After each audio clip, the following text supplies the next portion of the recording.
Para além das variáveis simples, encontramos no Python variáveis compostas, nomeadamente listas, tuplas e dicionários. Todas elas sequências de dados. As listas diferem das tuplas na escrita pelo tipo de parênteses e as últimas, ao contrário das primeiras, não permitem alterações nos dados. Os dicionários são estruturas que compreendem um conjunto de pares, chave, valor, aqui respectivamente países e as suas capitais. Vamos focar-nos nas listas que poderão ter maior interesse. Nas listas, os dados são indexados e armazenados em sequência, onde cada elemento possui uma posição que é identificada por um índice. Se chamarmos o elemento índice 0, temos o primeiro elemento. O índice 2, neste caso Madrid. Se chamarmos o índice menos 3, temos Lisboa, porque a indexação também ocorre pela ordem inversa desde menos 1. Num vídeo anterior da estrutura de repetição for, viu-se que a variável podia percorrer elementos numa lista. O tratamento das listas tem um submenu próprio no menu Planos Integrados. Nos planos integrados podemos observar aqui no control, como há pouco vimos, o for index in list e podemos também aqui observar aqui o submenu das listas, onde temos uma série de funcionalidades que podemos utilizar no tratamento das listas. Vamos pegar aqui já numa página com uma lista escrita, capitais, e com o for index in lista. Eu vou então colocar aqui uma variável muda capa que vai variar na lista e vou pôr capitais. Ora, eu aqui no bloco vou escrever print capa. Ora, o que é esperado é que, à medida que o capa vai passando a lista, vai escrevendo Lisboa, Londres e Madrid. Vamos ver se assim é. E será certamente. Ora, vamos ver, Ctrl R, e cá está a escrita conforme era esperado. Se eu escrever, por exemplo, capitais, aqui no interpretador, obtenho a lista capitais. Se eu escrever capitais de 1, por exemplo, ora, como a lista está indexada desde 0 até 2, neste caso, capitais de 1 vai fornecer-me o elemento que está na posição 1, 0, 1, portanto, que é Londres. Se eu escrever capitais de menos 2, uma vez que a partir da direita começa a contar menos 1, menos 2, menos 3, é esperado que também aqui saia Londres. Outra funcionalidade pode ser, por exemplo, o len de capitais. Ora, este len de capitais dá o valor 3, isto significa que a lista capitais tem 3 elementos. Portanto, digamos que é o comprimento daquela lista, no fundo, a quantidade de dados separados por vírgula que tem a lista. Vamos abrir aqui uma nova página em que temos duas listas, uma segunda lista países associados à primeira lista de algum modo, e vou então aqui escrever um pequeno programa que me dê informação de que Lisboa é a capital de Portugal, Londres de Inglaterra, Madrid de Espanha. Podemos utilizar também o menu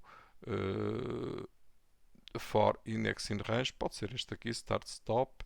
Ora, por exemplo, capa, para começar em 0 até, ora bem, vai começar em 0 no índice 0, 1 e 2. Ora, se eu colocar aqui o 2 não fica bem porque o parâmetro da direita é exclusivo, terei que colocar 3, que é o tamanho da lista que ali está, ou então, uma vez que acabei de dizer tamanho, faz sentido até colocar len de, por exemplo, capitais, pois podemos nem saber quantos elementos tem uma lista, é uma forma de os percorrer todos mesmo sem saber quantos são. E aqui vou escrever uma expressão formatada, uma forma de escrita que foi possível a partir de uma certa versão do Python. Ora, eu vou colocar abrir e fechar chavetas quando eu pretendo colocar aqui algo que varia, neste caso Lisboa, Londres ou Madrid, capitais.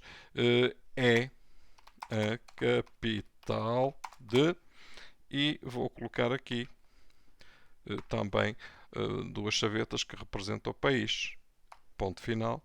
E agora vou dizer num format, daí ser uma expressão formatada, e vou fechar parênteses. Aqui dentro deste par de parênteses curvos, vou colocar um primeiro dado que tenha a ver com a primeira chaveta e um segundo dado que tenha a ver com a segunda chaveta. Ora, eu vou querer que seja escrito capitais de capa e na segunda chaveta países de capa. E cá está. Vamos ver o programa a funcionar e temos então aqui as frases que pretendíamos. Podemos ainda aceder aqui ao submenu das listas para observar aqui duas funcionalidades, mais o append e o remove. O que é que isso significa aqui o append?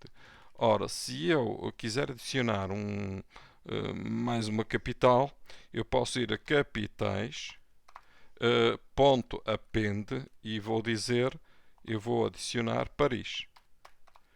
E, em princípio, faço Enter, já fez a operação, já agora, para testar, vou escrever capitais e temos então aqui a lista renovada com Paris adicionada como último elemento.